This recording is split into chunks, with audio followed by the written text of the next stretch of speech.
are three alumni who are here today from the 2023 program to talk a little bit about their experience. So I'm really thrilled to see again, to welcome back to the workshop, Nairi, Tanisha, and Yin, and to hear a little bit about why you decided to apply to the workshop, what you're doing now, and what you got out of the experience. We can just start. Why don't we start just on my screen? I see Yen, Nairi, and Tanisha. Hello, so great to be back here. Thank you, Lindsay and Irene, for having me, and really nice to virtually see some of your faces, everyone who's here. Yeah, so a little bit about me. I am an associate professor at St. Mary's in the English department, and so I really wanted to. I do my research on British literature and also Korean pop culture, and so I really wanted to start a magazine that allows me to think about Korean pop culture in a much more public facing way because popular culture, I feel like lives in public spaces. And so I had a very specific goal, and that's why I joined and applied to the workshop. And yeah, and maybe we'll talk more about this, but I just love the Mac track. That was what I really wanted to do. And the hands-on experience was just so valuable to me. And I'm have the magazine that I'm working on right now. And I feel like if I didn't go through that, I wouldn't necessarily have the tools at all to even begin to think about what the task means. So yeah. Okay, I guess I'm next. Hi everyone. I'm Nairi. I'm a social media marketing coordinator and a marketing assistant at two places. One is a small publisher, one is a literary nonprofit. I kind of came to LARB in a non-traditional route. I was planning to apply to med school. So I was a writer, but it was kind of like my secret passion. I just never even considered that publishing would even be possible, especially from Los Angeles. I was just like, don't even like devote one thought to a possibility to that. So I went the med school route, and when that didn't work, I emailed my writing professor in college and I was like, do you have any advice? What should I do? Maybe I should pursue writing. And literally the day before the application deadline for LARB, he sends me a link and he's like, apply to this. I only send this to two students a year, apply to this. I applied, I got in. And LARB really helped contextualize everything I wanted to know or I thought I knew about writing and a publishing career. Like editing was this like kind of like nebulous idea, like everybody knows what an editor is, like how Lindsay was saying. But the more I heard people speak and the more I interacted with everybody else, the more like I had those light bulb moments like, oh, this is what I really want to do. Um, but one more thing that I learned in the workshop is that you don't necessarily have to go the editorial route, like how Lindsay was saying. Um, People talked about how the marketing route in publishing has a more upward mobility. You're able to advance much quicker. So I thought, okay, maybe I can get in that way. And that's kind of how I got a marketing internship at the Griffin Press, where I'm now a marketing assistant. And that's kind of the path I've taken, the marketing route. And I realized I'm actually naturally good at it. So it kind of worked out for me. It was a lot of just like chance happenings that just turned out to be right. And LARB really contributed to that. And for the second place I work at, it's a literary nonprofit called the International Armenian Literary Alliance, which is a nonprofit that's solely for Armenian writers, lifting them up, giving them resources. That I discovered on my own, and that I also attribute to LARB because I didn't know that existed. And LARB just gave me, I guess, a sense of possibility and curiosity to really research and see what is out there for me. So as an Armenian, I really wanted to know if there was any kind of resource like that for me because just living my life here as a writer and even graduating with a creative writing degree, I didn't know there was anything for Armenian writers. So then I found Yala because LARB kind of motivated me too. And I'm really happy I did because now I work there and it's kind of like a dream come true organization for me. Um, but yeah, so just give this program a chance. Really open your mind to everything. As Lindsay said, don't just focus on one route. You never know what the universe will give you.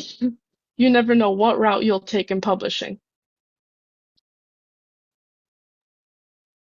Hey everybody, my name's Tanisha. It's nice seeing everyone.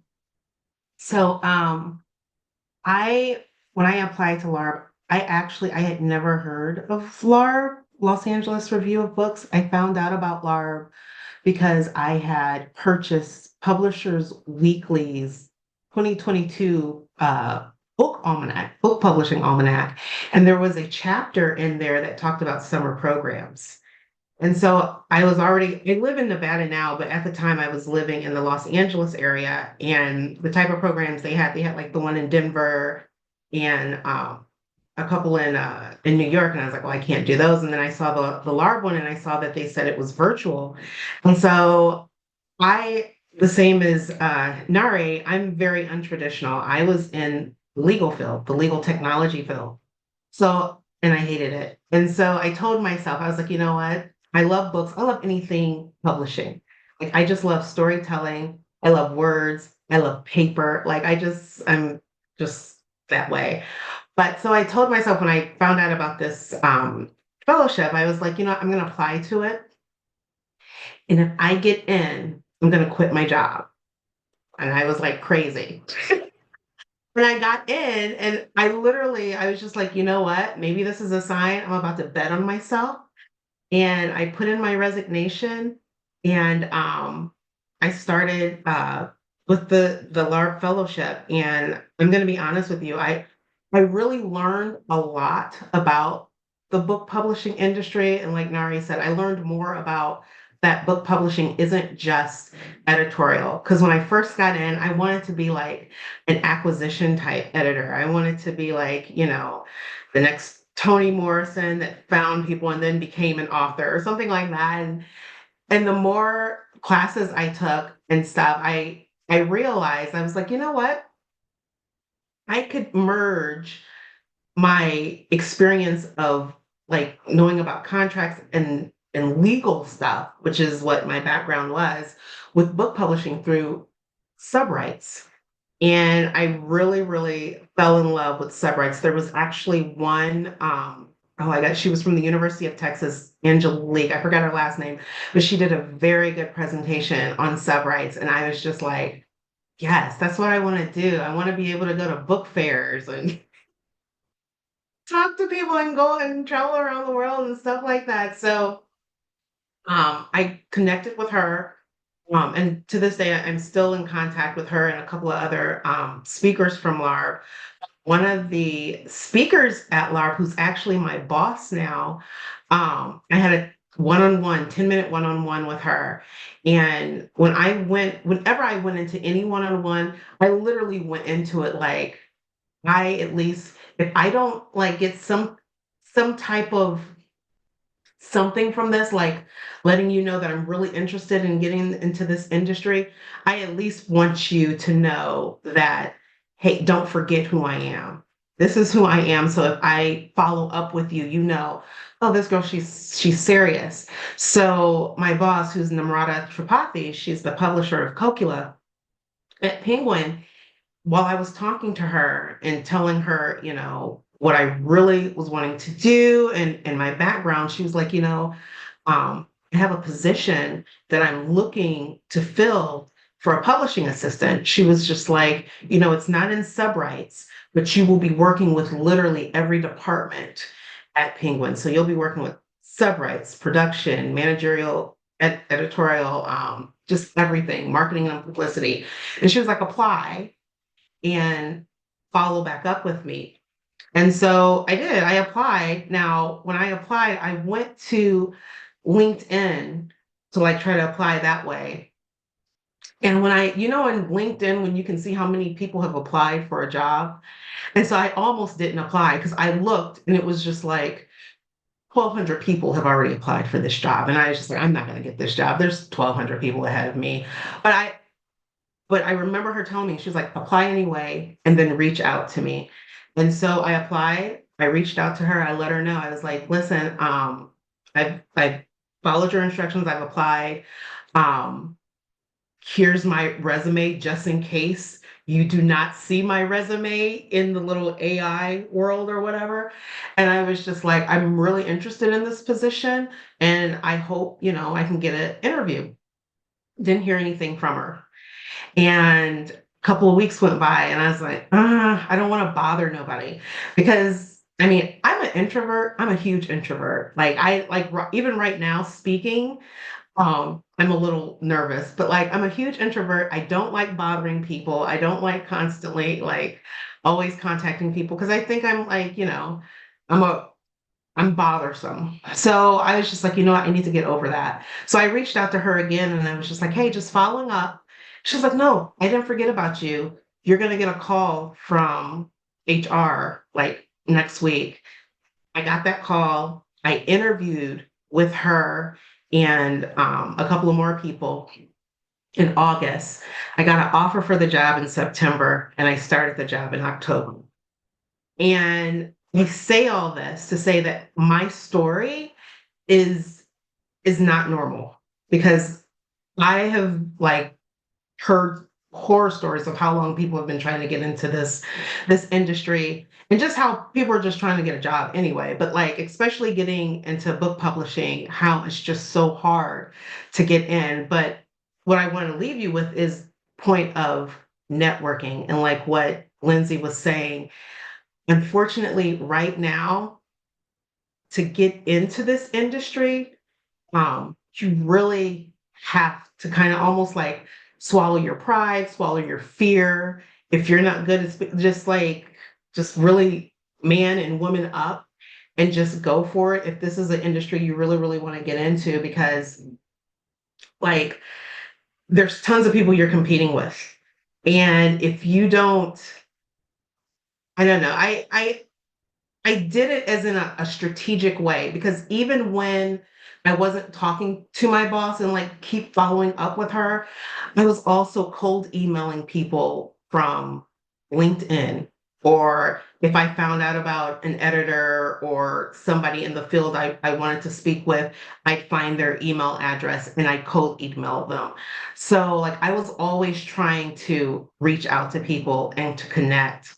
Um, so yeah, so I mean, I really think what I learned from LARB, in addition to a lot about book publishing, was to like face my fear of talking to people because you get into those cohort spaces, you're in this like huge like class of people where you do have to talk and you do have to like it's a community, but there is dialogue back and forth and I kind of like learned how to like open up more, not be so afraid to reach out to people, not be so afraid to connect with people. So yeah, I would say like LARB, to be completely honest with you, and I know people may think that the $3,000 tuition is huge, but I looked at it like this: when you're betting on yourself, like there's really, and if you're really wanting to get into this industry,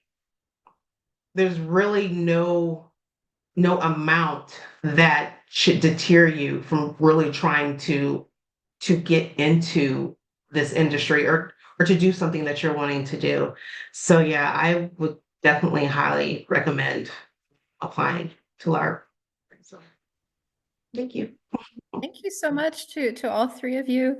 It was wonderful to hear about your experience, and I have lots of questions, but I thought perhaps we could also open it up to questions from other people. So if you have a question about the workshop, please go ahead and put it in the chat, and we would be happy to address any of those questions.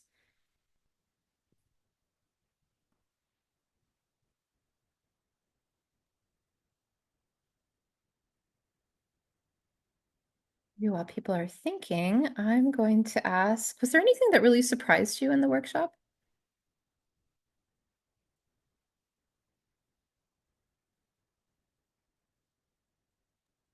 I can answer. I and like I didn't give too much detail just now, kind of, so I can talk a little bit more about my experience. But I think I wouldn't say I was surprised, but well, one of the things I was surprised about was like just how much there was to publishing that I didn't know. And I really love the structure of the day, in the sense that like you really get to sit in a space and like absorb all of this expertise that each of the speakers was bringing in the morning. And I think about that as like this inspirational space where you're just learning about things that you don't even know that you don't know. And then in the afternoon, sort of really getting hands-on experience, and learning about just, I feel like editing is something that can be very abstract. And Jonathan, who was leading the Mag track, just gave us so many ways of thinking about editing in like a very specific, concrete way. Like what are the ethics of editing, right? It's not just like a specific thing that you do, but really thinking about uplifting the voice of the person behind a piece. And then you kind of enter a different kind of mode when you're doing copy editing and like art direction. So they're just the sort of balance between the two, expanding in terms of like knowledge in a day and hands-on activity that really is giving you a more immersive experience of a particular thing. I thought it would be mostly kind of consuming a lot of lectures, but like just that variety of different modes of learning was really helpful. And frankly, I think it was great because even though it was virtual, it felt very much like you had a real community because you were doing things together. There are like common projects that you were working on. Thank you. Okay, we have a bunch of questions in the chat before we let other people speak. So let's answer a couple of those. Okay, there's some questions about the applications. So how many scholarships are available? How many people are accepted into the workshop every year? So we've typically had about somewhere in the range of 70 ish people in each cohort. And how many scholarships for financial need are available. I can't give a number of how many. What we do is we look at all of our applications and how many people have asked for financial aid, and then we look at what our available resources are, and we try to distribute it as equitably as possible. So of course there's a separate process for people who are eligible for a full fellowship through our partnership with their university. And then people who are not eligible for that kind of fellowship, we look at everybody who's applied for financial aid and we try to figure out what we can do for everyone. There's no minimum age to apply and no maximum age either. But we do ask that if you are currently an undergraduate student, that you be about to graduate with your BA. So either you're graduating this summer or I think the latest would be the winter of next year. And the reason that we have that requirement is that if you are very lucky, unlike Tanisha, you meet somebody in the workshop who has a job opening, that is a once a lifetime chance, and we want you to be in a position to be able to accept that. So it's really best to do this workshop if you are an undergraduate when you are in a position that you might be able to accept a job or an internship. For graduate students, you can apply at any program, anytime in your program. Irene, do you want to take a question? Sure. So there's some questions about the personal statement. We have one question about how long the statement should be, and then someone else is also wondering like what makes a good personal statement. And so maybe we could, I'm happy to answer that, Lindsay, too, but I'm sure you also have Okay, some so comments.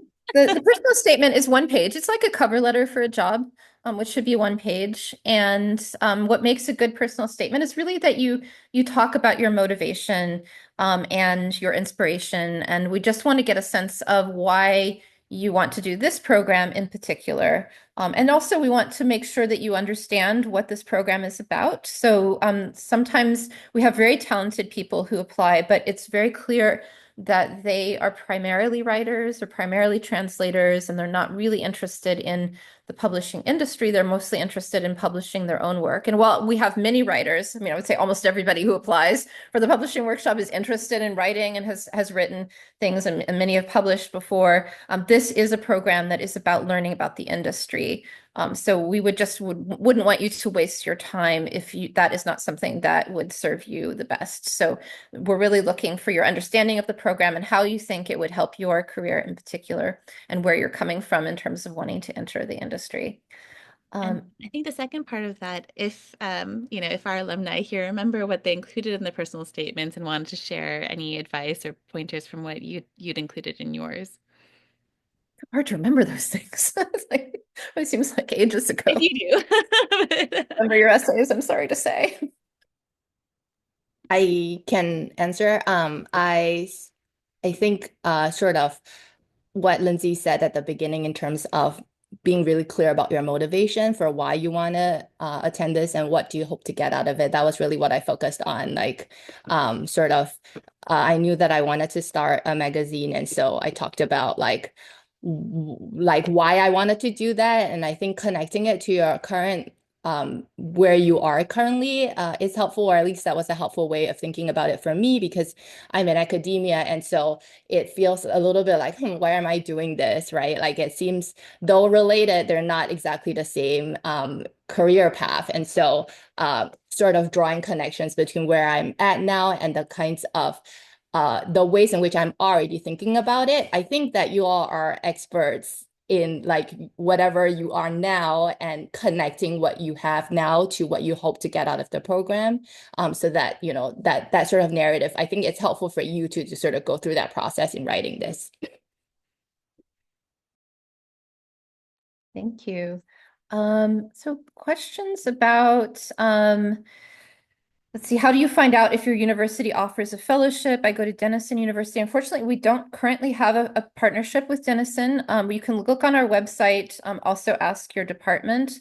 Most of our fellowships are for graduate students. I will say we have one university, which is UCLA, that is able to offer fellowships for undergraduates. But I will also say that if you are a graduate student at a university that we're not currently a partner with, we have had a lot of luck having graduate students who are admitted go to their department chair or the director of graduate studies or the Humanities Institute and ask for additional funding.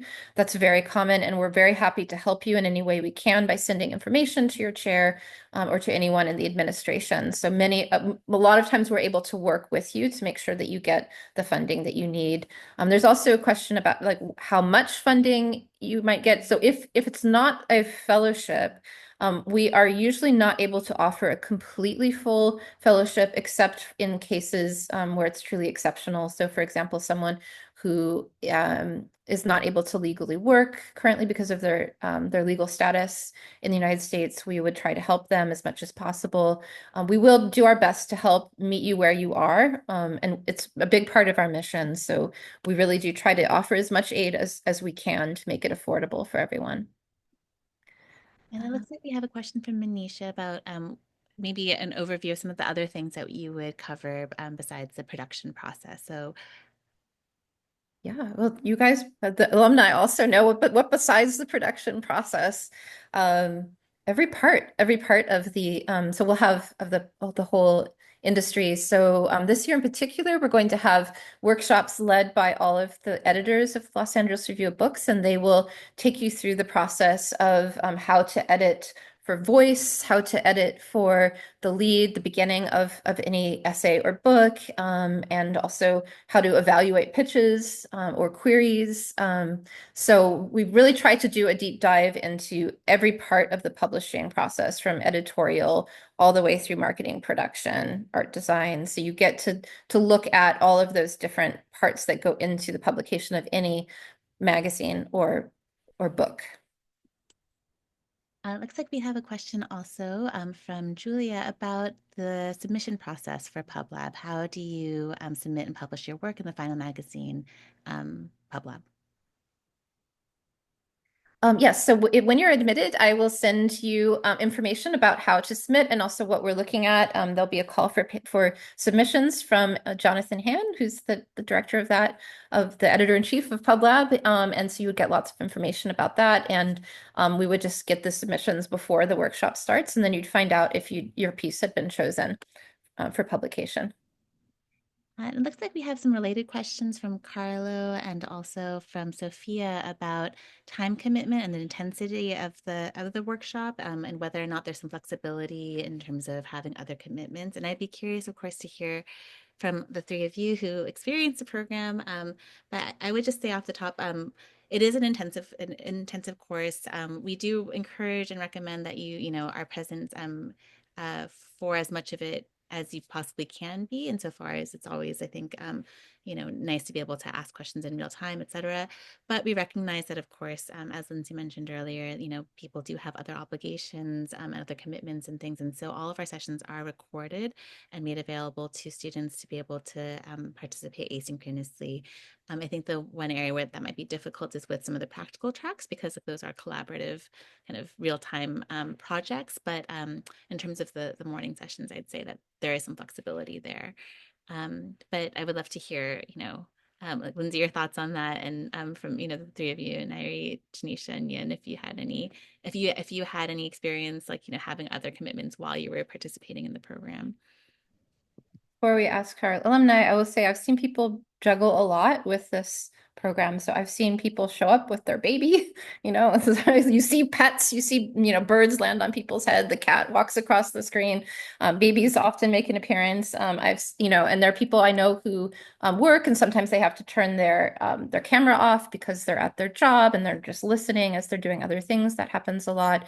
So it's really up to you and how much time you have to devote to it. Of course, the more time you have, the more you're going to get out of the program. But let me ask our three alumni. I know when I was a fellow, I had just quit my job, so I had all the time in the world, and so but like I said, I purposely did that, and so in doing that, I made sure that I was there from 9 to 3. I always kept my camera on unless like something happened or whatever. But that's the great thing about LARB is that they're very accommodating because because I was on the book track. So there were people who had other jobs and they had to sometimes have their cameras off. And great thing about this is that the classes are recorded. And you'll also I know with me, I got close with, several people in my cohort. So if there was a time or a day that I had to miss, um, I would be able to reach out to them and ask them, hey, what went on that maybe I can't see or miss from the video or whatever, or the recording or anything? Is there anything we have to like uh do or anything like that? So yeah, I think LARP is extremely accommodating with that as far as like your time. Me personally, like I said, I had all the time in the world, so I just made sure that I tried to make sure that I was there every day from the time of 9 to 3, always had my camera on, and just trying to absorb as much as I could, because this is only for 5 weeks, and you're it's almost like you're learning, especially if you're somebody who is not already in the industry or you haven't had an internship, or like me, I don't have a background in like literature or English degree or anything like that. So like a lot of stuff that I was learning, I like to call it was like fire hose. Like I was just learning so much stuff. So I wanted to make sure that I was always present. Um, but yeah, but if you can't, like I said, it's recorded. Um, you're amongst people who are, like-minded and going through the same thing as you. So just stay in contact with them. So yeah. I just really like to mention that how the most important parts of the program that you can't really miss are those 10 minutes office hours. And even with that, there's accommodation because I don't know if you guys are still doing it. I'm assuming you still are with the sign-up sheet with the speakers. So everybody, I think from what I remember, is allowed to have office hours with two speakers. So you have that sheet of everybody who's going to speak throughout the whole program early on, and you can sign up, put your name in for who you want, and it has the date of when they're going to speak. So if you know that certain date, um, you can't make the lecture, you can't make the office hours, um, but there's another person who's in the same kind of path, like it's another book person, another small magazine person, another marketing person, you can sign up for them on a different date. So even for that, there's some accommodation. I might try to maybe combine some of the questions that we have since I know we're running out of time. But we have a question from Bridget about whether we have any information on alumni job placement, percentage, or likelihood. Percentages and actually I'm going to combine this before I answer that. Sorry. With Chantal's question, how common is it for applicants to not know exactly what they want in the publishing world, but maybe that they do want to publish something for a wide audience? So I might just jump in to say that while we do encourage people to apply for this program, if you are definitely invested in the possibility of working in the publishing industry, it is also, I think, a really great introduction if you are interested in just kind of, and feeling that out to get a better sense of like what the publishing industry actually entails, like what book publishing is like, what magazine publishing is like, what's happening in new media, and what it looks like to work in various capacities in that regard. But I will say that, I think there are a number of people who do the workshop, find it, rewarding for either their own like writing careers or their own careers in other trajectories. And so the percentage is a little bit difficult to track on that front because one, it's self-reported information from our alumni, but two, not everyone is necessarily looking to go, directly into a job. We do have on our website, though, a list of some of the places that people have been placed after having done the program. And so I don't know, Lindsay, if there's anything else to add to that, or if you would encourage. Yeah. Okay. Yeah, I don't have a number as Irene said, but I'd say that we have people in all different aspects of publishing. We have a lot of people go into academic publishing because we have so many graduate students, but also the big five. We have, well, and one of the wonderful things that I really enjoy is that we invite some of our alumni to come back as they're a little bit further on in their career. So we'll have many of our alumni are now, associate editors or they're, associate agents, and they will be doing presentations. And so you will see some of the places that people have gone. Great. Well, I think we're actually just out of time. And so I really appreciate Nairi, Tanisha, and Yen for coming back to answer all of these questions. Thank you so much. It was lovely to see you again after a while. And I always love to see our alumni. I will say that we try to make this into a community where we keep in touch with people. So I send out lots of emails with job postings and invite people to come to the office and be a part of the Los Angeles Review of Books as well after the program. If we didn't have a chance to answer your question or you think of something later, please do email me. You can reach me at lindsay@lareviewofbooks.org or at publishingworkshop@lareviewofbooks.org. I am both email addresses, so I answer them both. So either way, you will get to me, and I'd be very happy to answer any questions that you might have. So thank you so much for joining us. And if you decide to apply, we really look forward to reading your application. Bye, everyone. Thank you.